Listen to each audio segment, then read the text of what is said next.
Salam sehat sejahtera. Berjumpa kembali dengan saya Arya Duta di Cerita Kita Channel.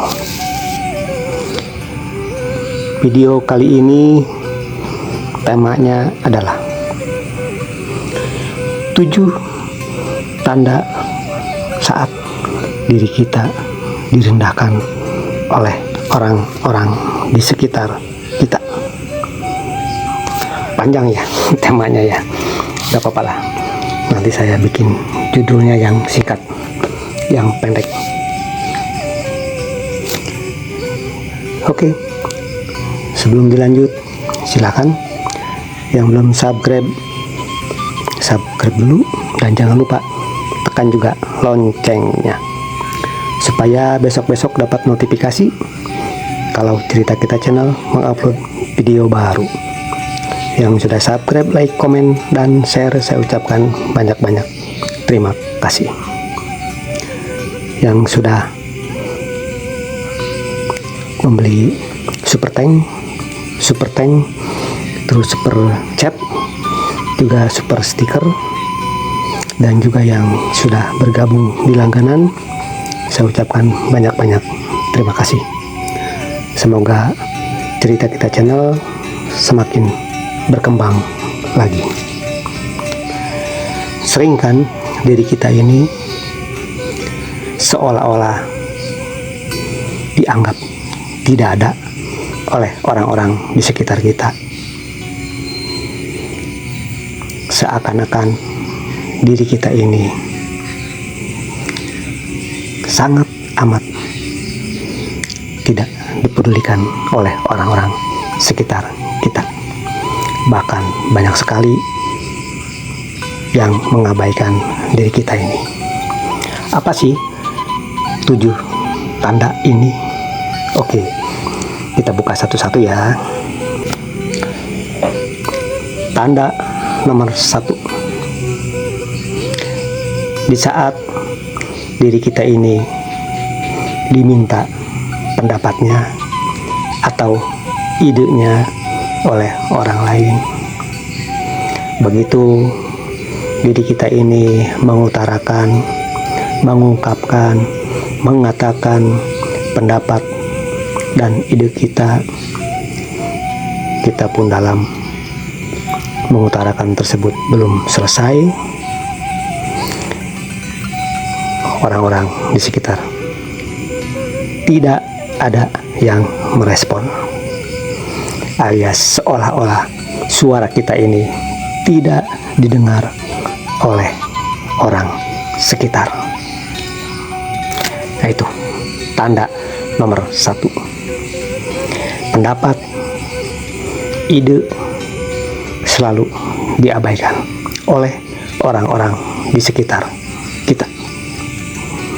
Kita bersusah payah mengutarakan ide kita, mengutarakan pendapat kita, tetapi orang-orang di sekitar kita tidak ada yang merespon. Itulah tanda-tanda yang pertama. Pendapat, ide yang keluar dari diri kita ini selalu diabaikan. Tanda nomor 2, ini mungkin sangat amat sering sekali kita rasakan, kita saksikan, kita jalani juga ya. Tanda nomor 2 adalah diri kita akan didekati oleh orang-orang di sekitar kita saat dibutuhkan saja. Nah, banyak kan yang seperti ini? Pasti banyaklah yang seperti ini. Di saat orang lain butuh dengan diri kita,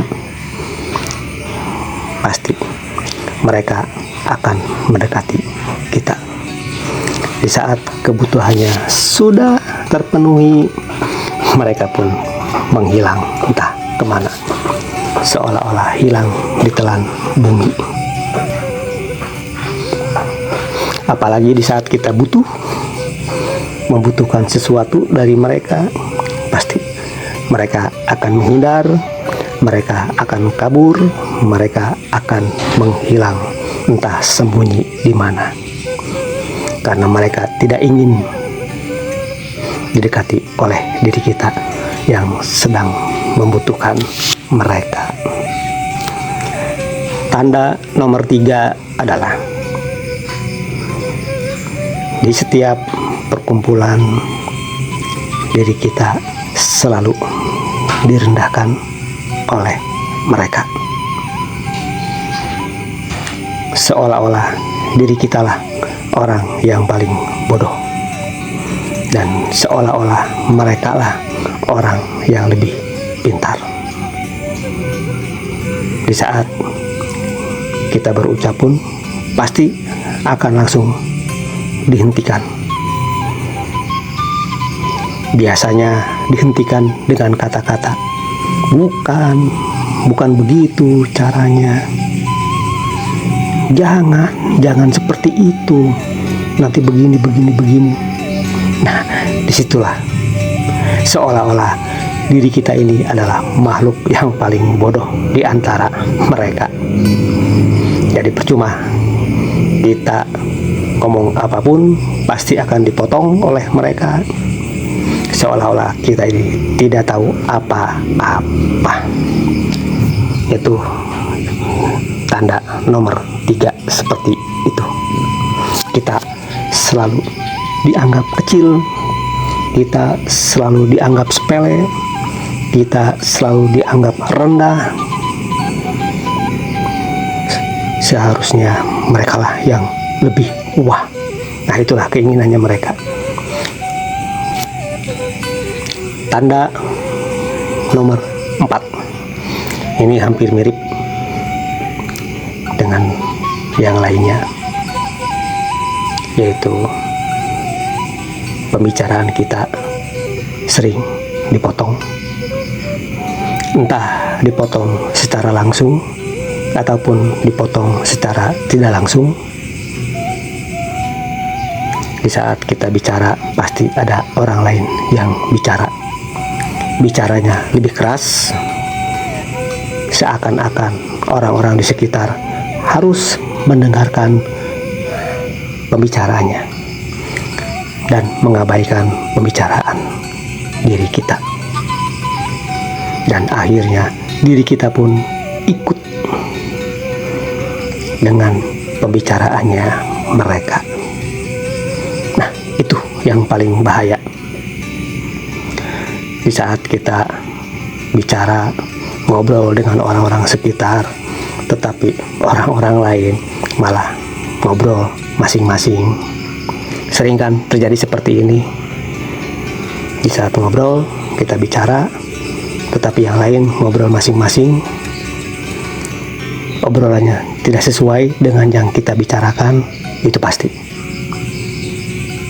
Dan suaranya pun lebih kencang, lebih keras, supaya orang-orang di sekitar mengalihkan fokusnya kepada si suara yang keras tersebut, sehingga orang-orang di sekitar kita melupakan apa yang kita bicarakan ini. Semua bergabung kepada si suaranya keras. Tanda nomor 5 adalah apapun yang kita lakukan, apapun yang kita kerjakan, seperti apapun hasil yang telah kita kerjakan, itu akan selalu direndahkan. Apapun hasilnya, karena keinginan mereka adalah kita ini harus jatuh terus. Jangan sampai diri kita ini terlihat sukses. Simple dan sederhana sekali contohnya. Di saat kita membeli handphone baru, pasti tidak akan ada yang, wih, HP-nya bagus nih. Gak ada. Pasti di antara mereka berucap, nah, masa beli handphone seperti itu? kenapa nggak yang seperti ini? Terus saja kita membeli motor pun pasti direndahkan. Ya, beli motornya kok seperti itu, kenapa nggak merek anu, kenapa nggak tipenya anu yang lebih wah. Padahal diri kita mencapai hasil seperti itu adalah dengan jerih payah, berkeringat-keringat, dengan waktu yang lama, tetapi direndahkan oleh mereka. Yang nomor 6, tandanya adalah pengakuan semu dari orang-orang di sekitar kita. Ini yang lebih berbahaya lagi, karena orang-orang di sekitar kita sudah berkelakuan munafik kepada diri kita,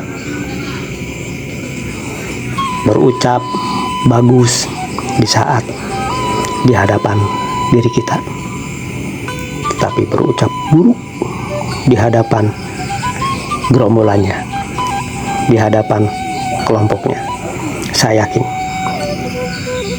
di tanda nomor 6 ini pasti kita banyak sekali merasakannya. Di depan kita wah hebat ya, bisa ini. Tetapi di belakang kita justru kita dijatuhkan oleh mereka. Ya mungkin di belakang kita mereka bilang wah kepada diri kita, pasti menghancurkannya. Sering kan diri kita merasakan seperti itu, berhadapan dengan orang-orang yang munafik. Di depan kita seolah-olah baik-baik saja, tetapi di belakang kita memburukan kita seburuk-buruknya, supaya kita ini jatuh di mata mereka. Tanda nomor 7 adalah penghancuran percaya diri kita. Pernah kan kita mengalami seperti ini? Di saat kita sedang semangat-semangatnya untuk mencapai cita-cita, di saat diri kita ini sedang semangat sekali untuk menggapai suatu tujuan, tetapi di tengah jalan diri kita dihajar habis-habisan, sehingga diri kita sudah tidak percaya diri lagi. Ini yang paling bahaya, nomor 7, penghancuran percaya diri. Saat diri kita sedang fokus-fokusnya dihajar di tengah jalan, sehingga diri kita pun ngedrop dan percaya diri kita pun perlahan rontok. Di saat diri kita sedang semangat sekali, tahu-tahu dihajar oleh kata-kata, sehingga diri kita pun ngedrop lagi, down lagi. Nah, seperti itu 7 tanda kalau diri kita sedang direndahkan oleh orang-orang di sekitar kita. Kesimpulannya adalah tekan dulu subscribe-nya, dan jangan lupa tekan juga loncengnya supaya besok-besok dapat notifikasi kalau Cerita Kita Channel mengupload video baru. Yang ingin gabung di live streaming Cerita Kita Channel, setiap malam ada live streaming, silahkan gabung. Silahkan nanti tema ini pun dibahas di live streaming, silahkan. Oke, kesimpulan, jika diri kita sedang dalam lingkaran ini, lebih baik kita menghindar. Percuma untuk dipertahankan pun, karena diri kita salah tempat. Berarti tempat kita bukan di lingkungan itu. Hati-hati dengan orang-orang seperti itu, karena itu akan menghancurkan diri kita secara perlahan-lahan. Solusinya adalah kita harus bisa menyikapi di saat kita berkumpul. Kita jangan banyak bicara, tetapi kita sibuk dengan mengamati, mencermati, menelaah, menganalisa orang-orang di sekitar kita. Biarkan mereka ngoceh apapun, biarkan mereka ngomong apapun, kita jangan terpancing ikut-ikutan ngomong. Lebih baik diam, lebih baik kita menyimak. Lambat laun diri kita akan tahu seperti apa sih wataknya mereka itu. Pasti akan ketahuan. Itu solusinya.